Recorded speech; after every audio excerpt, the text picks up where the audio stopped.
Hello, this is Paul from Fast Tech. In this video, let's prove Theorem 4.7.1, Invertibility of transition matrices. The theorem says if P is the transition matrix from B to B prime, and then P, the transition matrix, should be invertible. And the inverse is just another transition matrix from P prime back to P. Let's prove.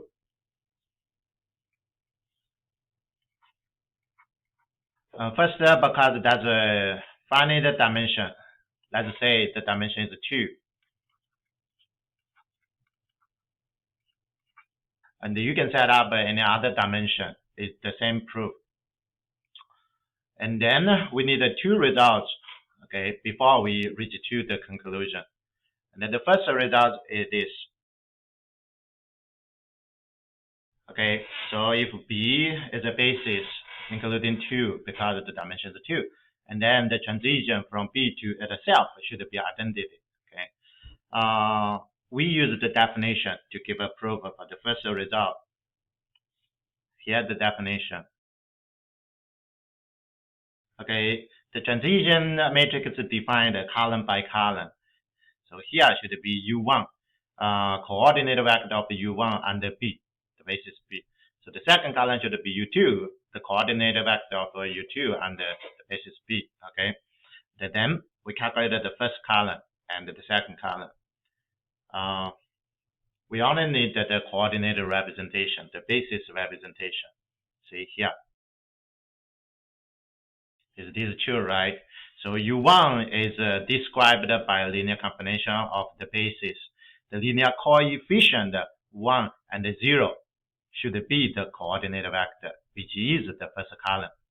Let's say. Okay, and then the same way we will find the second column. Right? So now the coefficient should be the second column, which is 0 and 1. And then we put these back together. What do we get? We get the first column is 1, 0. The second column is 0, 1. So the transition matrix from B to B, the self is identity, right? Okay, therefore, we get the first result is correct. Okay, so this is the truth. And then we need the second.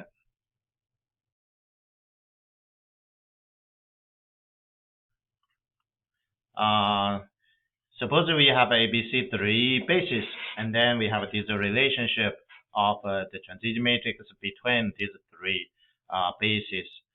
And usually we write from the right to left, like composition. Okay, so the transition from base A to B, and then from B to C should be equal to the transition from A directly to the final C. Okay, the composition similar. So how to say this? We need to link the transition matrix to coordinate vector of these 3 bases. So let's say the first.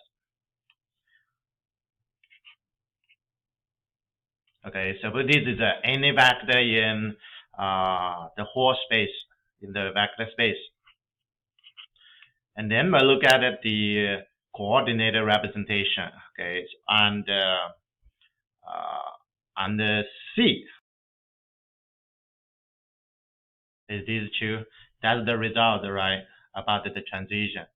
If we need to know the coordinate vector under C, okay, so first we need to know under A, and then from A, transfer, okay, to the basis C by the transition matrix.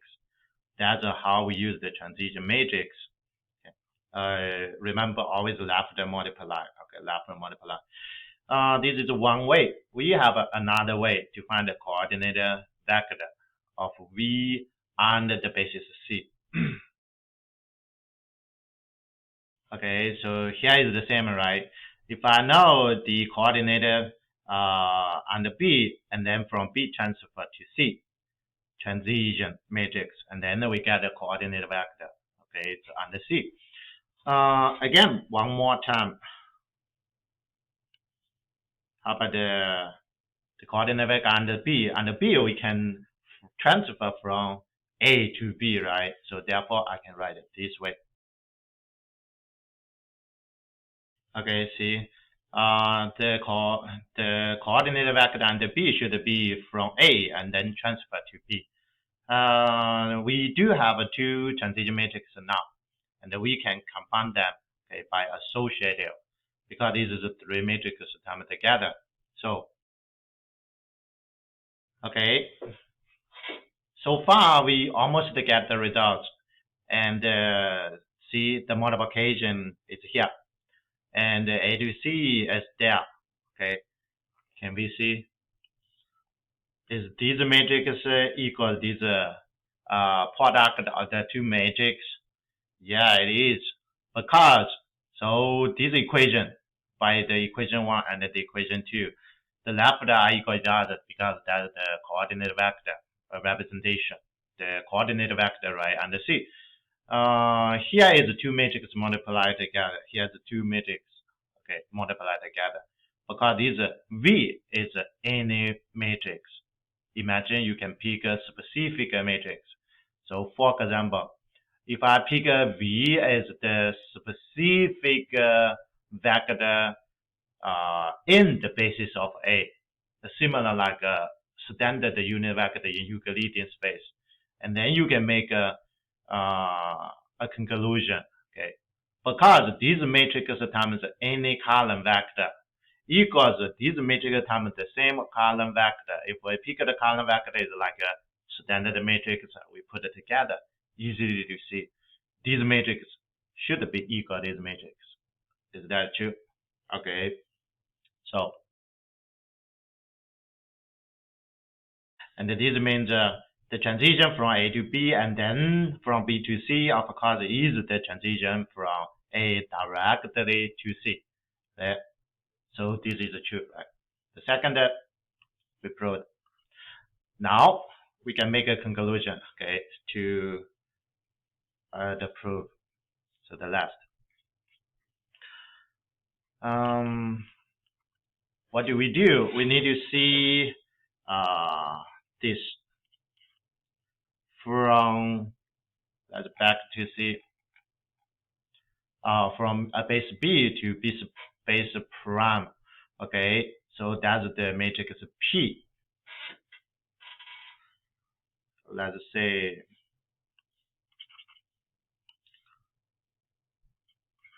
from B to B prime, right? I can do this left multiply from B prime to B, okay, by the result of B we just have, and this should be equals the transition from B to B itself, right? From B to B itself. That's by the result of B we just have.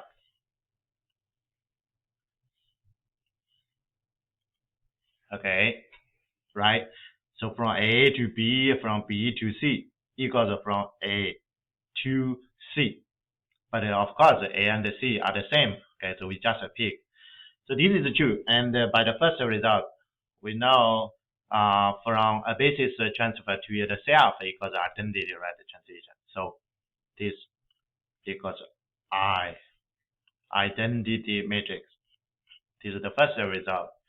And so far, we get a result, right? This is a transition matrix. This is another transition matrix. Two matrices times together equals I. So transition is invertible. And the inverse is just go backwards. Okay, so that's the proof. Thank you.